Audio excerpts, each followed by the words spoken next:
नमस्कार। आप सभी का बहुत बहुत स्वागत है। आज हमारी चर्चा का विषय है सिद्ध कवि सरहपा। सरहपा की जो समय सीमा है वह राहुल संकृतायन के अनुसार 769 ईस्वी मानी गई है। राहुल जी ने ही सरहपा को प्रथम बौद्ध सिद्ध कहा है। राहुल जी के अनुसार सरहपा बौद्ध सिद्धों में सबसे ज्यादा पुराने हैं। दूसरा जो महत्वपूर्ण बिंदु है वह यह है कि सरहपा कई नामों से प्रसिद्ध हैं, जैसे कि सरहपाद, सरोज वज्र, राहुल भद्र। अगला महत्वपूर्ण बिंदु क्या है, इसे देखते हैं। सरहपा ने कुल मिलाकर 32 ग्रंथों की रचना की है, जिनमें दोहा कोश प्रसिद्ध है।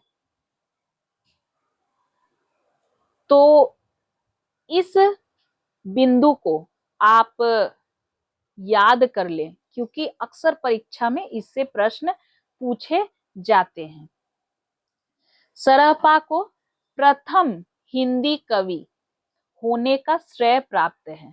हिंदी के प्रथम कवि माने गए हैं सरहपा। विद्वानों ने इस पर सहमति जताई है।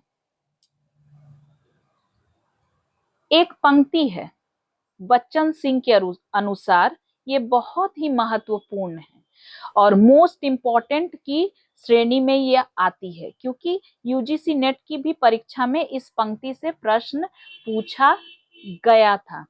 आक्रोश की भाषा का सबसे पहला प्रयास सरहपा में दिखाई पड़ता है।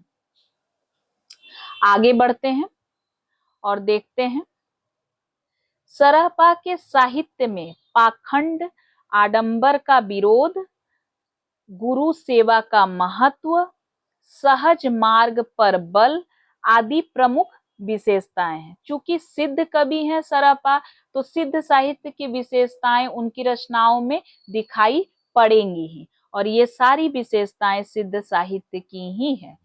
पाखंड का विरोध, आडंबर जो दिखावा होता है, कर्मकांड, इनका उन्होंने विरोध किया है। गुरु सेवा को महत्व दिया है। सहज मार्ग पर साधना की दृष्टि से सहज मार्ग को अपनाया है, सहज मार्ग पर उन्होंने बल दिया है, आदि प्रमुख विशेषताएं इनकी रचनाओं में दिखाई पड़ती हैं। आगे देखते हैं।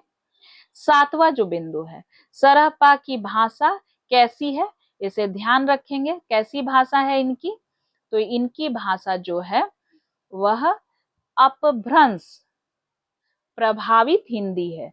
अपभ्रंश प्रभावित हिंदी है, इसे हम ध्यान देंगे। भाषा कैसी है, अपभ्रंश प्रभावित हिंदी।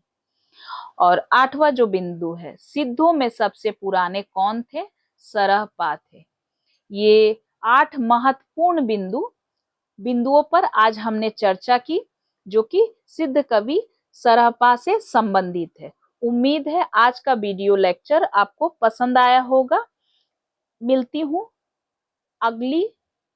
अगले विषय के साथ, तब तक के लिए धन्यवाद।